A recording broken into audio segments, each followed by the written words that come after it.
국민의힘이 기어이 민생 보이콧을 선언했습니다.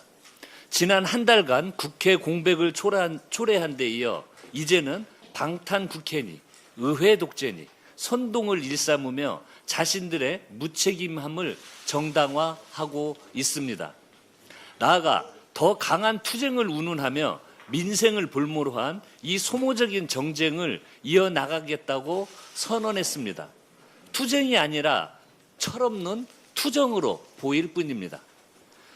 국민의힘에 엄중히 묻습니다. 하루하루 사투를 벌이고 있는 자영업자와 소상공인, 불확실한 미래의 불안에 떠는 청년의 삶을 정녕 돌아봐야 되지 않겠습니까? 정쟁만 반복하며 허송세월할 정도로 민생 현장은 녹록지 않습니다. 당장 2달 연속 3%대 성장률을 기록한 소비자 물가부터 잡아야 합니다. 정부는 어제 하반기 소비자 물가 상승률을 3% 이내로 관리하고 주요 먹거리 공급 확대에 나선다는 대책을 내놨습니다. 당정은 비상한 각오로 물가 안정에 가용한 정책 수단을 모두 투입하도록 하겠습니다. 여야도 국회에서 물가 안정과 민생 경제 회복에 머리를 맞대야 할 때입니다. 그런데 제1야당이 민생은 안중에도 없으니 답답할 따름입니다. 국민의 삶을 내팽개친 국민의힘은 반드시 심판받을 것입니다. 지금이라도 당리당략에 매몰된 목리를 그만두고 국회 정상화에 협조하시기를 바랍니다. 민주당은 즉각 7월 임시국회를 소집해 산적한 민생, 개혁 입법 처리에 박차를 가하도록 하겠습니다. 3대 메가 프로젝트로 대한민국 균형 발전에 새로운 역사를 쓰겠습니다. 지난 30일 서남권에 이어 어제 충남 아산에서 충청권 첨단산업 발전 비전 국민보고회가 열렸습니다. 반도체와 AI 데이터 센터, 디스플레이, 배터리 등 산업 육성을 위한 초대형 투자 청사진이 발표되었습니다. 정부는 이번 투자 계획을 충성권 차세대 첨단산업 육성 전략으로 적극 뒷받침할 것입니다. 범부처 지원 전담 조직인 충청권 첨단전략산업 대도약 TF도 즉시 가동해 투자 종합지원 계획을 마련할 계획입니다. 충청에 이어 오늘은 경남 진주에서 영남권 국민보고회가 열립니다. 우리 경제를 이끄는 굴지의 기업들이 영남의 재도약을 이끌 우주항공, 피지컬 AI 등의 대한 투자 계획을 발표할 예정입니다. 3대 메가 프로젝트는 대한민국 경제 성장의 패러다임을 뒤바꿀 지역주도 성장, 균형 발전을 위한 야심찬 계획입니다. 기업의 결단에 일하는 이재명 정부가 전폭 지원을 약속했으니 이제는 국회도 신속한 입법으로 뒷받침할 차례입니다. 민주당은 3대 메가 프로젝트 지원 TF를 중심으로 규제 특례와 종합정책 지원을 담은 메가 특별법을 제정하겠습니다. 대규모 전력량 확충과 원활한 공업용수 공급을 위한 물관리기본법, 수도법 개정 등 필수 연계 법안도 점검하고 인프라 구축의 마중물이 될 예산 확보에 박차를 가하겠습니다.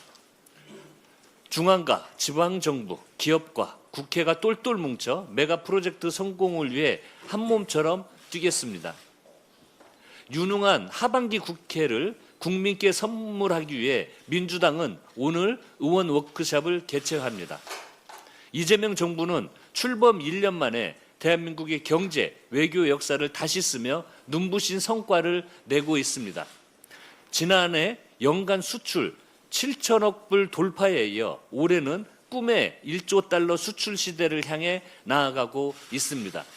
2년 연속 G7 정상회의 초청과 세계 각국의 국빈 방문 요청은 대한민국이 세계 속 대체 불가 국가로 우뚝 섰음을 보여줍니다. 자화자찬이 아닙니다. IMD 국가 경쟁력 순위는 70개국 중 21위로 6단계 올렸고 4050 클럽 가운데서는 미국에 이어 2위입니다. OECD 공공부문 신뢰도 조사에서는 38개국 가운데 6위를 하며 역대 최고 순위를 기록했습니다. 민주당은 이토록 눈부신 성과를 내고 있는 이재명 정부를 제대로 확실하게 뒷받침하겠습니다.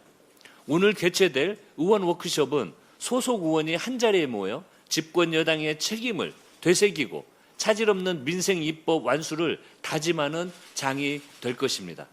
치열하게 토론하면서 함께 배우며 성장하는 민주당의 아름다운 정통을 이어갈 것입니다. 무엇보다 반드시 성과로 국민께 보답해야 하기에 치밀한 전략과 과감한 액션 플랜을 마련하겠습니다. 불필요한 정쟁에 휘말리지 않고 민생 법안만큼은 신속히 처리되도록 패스트트랙 절차를 손보고 엉터리 필리버스터도 막겠습니다. 일하고 또 일해서 이재명 정부의 주요 국정 입법 과제를 연말까지 모두 마무리할 계획입니다.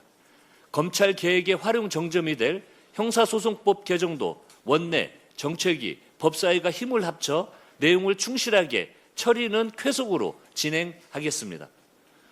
우리의 기준은 언제나 하나입니다. 정쟁이 아니라 민생입니다.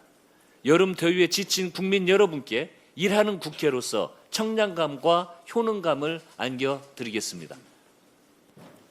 다음으로 황명선 최고위원의 발언이 있겠습니다. 네, 5.18 조롱은 표현의 자유가 아니고 차별적 폭력입니다.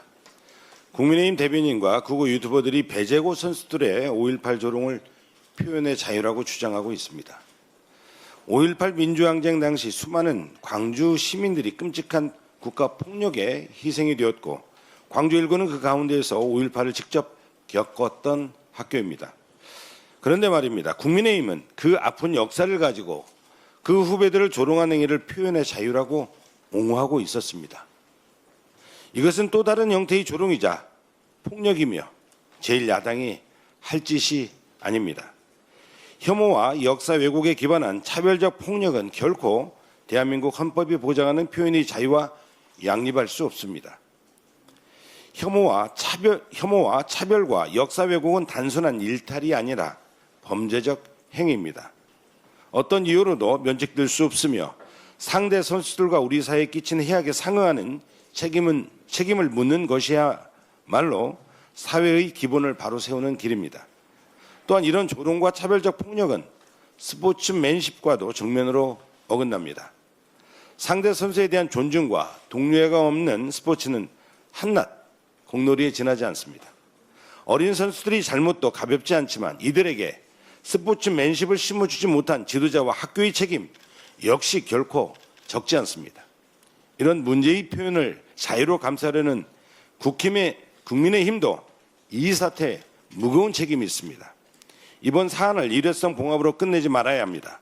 민주당은 교육 현장에서 혐오가 조장되거나 방치되고 있지는 않은지 철저히 점검하고 근본적인 재발 방지 대책을 마련하겠습니다.